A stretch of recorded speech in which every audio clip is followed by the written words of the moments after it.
Assalamualaikum warahmatullahi wabarakatuh. Perkenalkan, nama saya Muhammad Arifin dari kelas 10 TKP 2 nomor absen 9. Pada video kali ini saya akan membahas tentang keadaan sosial masyarakat Indonesia pada masa Raffles.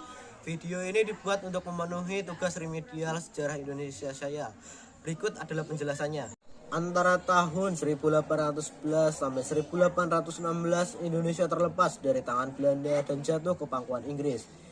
Inggris resmi berkuasa di Indonesia setelah ditandatanganinya kapitulasi Tuntang pada 18 September 1811. Seminggu sebelum kapitulasi Tuntang, Lord Minto yang berkedudukan di India mengangkat Thomas Stamford Raffles sebagai wakilnya dengan pangkat Letnan Gubernur di Jawa. Akan tetapi dalam pelaksanaannya, Raffles berkuasa penuh di Nusantara.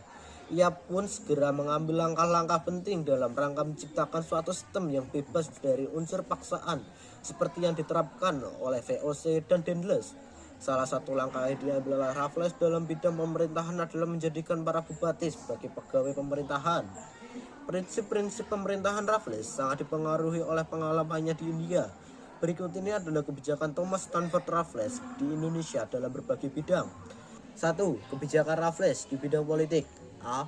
Pulau Jawa dibagi menjadi 16 keresidenan berlangsung hingga 1964 yang dibagi lagi menjadi beberapa distrik. B. Mengubah sistem pemerintahan yang semula dilakukan oleh penguasa pribumi menjadi sistem pemerintahan kolonial yang bercorak barat. Sistem pemerintahan feodal oleh Raffles dianggap dapat mematikan usaha-usaha rakyat. C. Penguasa pribumi dilepaskan kedudukannya yang diperoleh secara turun-temurun. Mereka kemudian dijadikan pegawai pemerintahan kolonial yang langsung di bawah kekuasaan pemerintahan pusat. D. Pusat politik memecah belah. D. Politik memecah belah juga menjadi salah satu kebijakan Inggris di Indonesia. 2. Kebijakan Raffles di bidang ekonomi. A. Penghapusan pajak hasil bumi dan sistem penyerahan wajib yang sejak zaman VOC dianggap membebankan rakyat. B. Menetapkan sistem sewa tanah.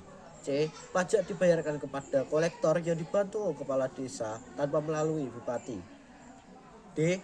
Petani diberikan kebebasan untuk menanam tanaman ekspor, sedangkan pemerintah membuat pasar yang merangsang petani menanam tanaman paling menguntungkan. E. Menghadapkan monopoli garam dan minuman keras. 3. Kebijakan Raffles di bidang sosial. A. Penghapusan kerja rodi. B. Penghapusan perbudakan. Meskipun pada praktiknya Raffles melanggar undang-undangnya sendiri dengan melakukan kegiatan sejenis perbudakan. C. Penyediaan pin bank, yaitu hukuman kejam dengan melawan harimau. 4. Kebijakan Raffles di bidang hukum.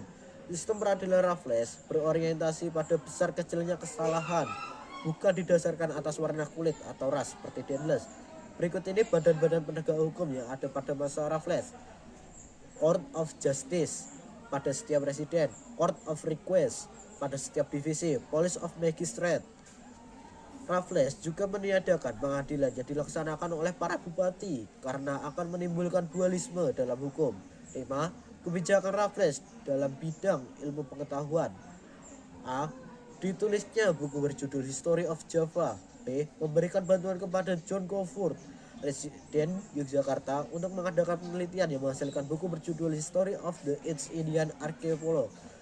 C. Mendukung Batavia Genealogs, sebuah perkumpulan kebudayaan dan ilmu pengetahuan. D. Ditemukannya bunga Rafflesia arnoldi. E. Dirilisnya Kebun Raya Bogor. Sekian dari saya. Terima kasih telah menyaksikan videonya hingga selesai. Wassalamualaikum warahmatullahi wabarakatuh.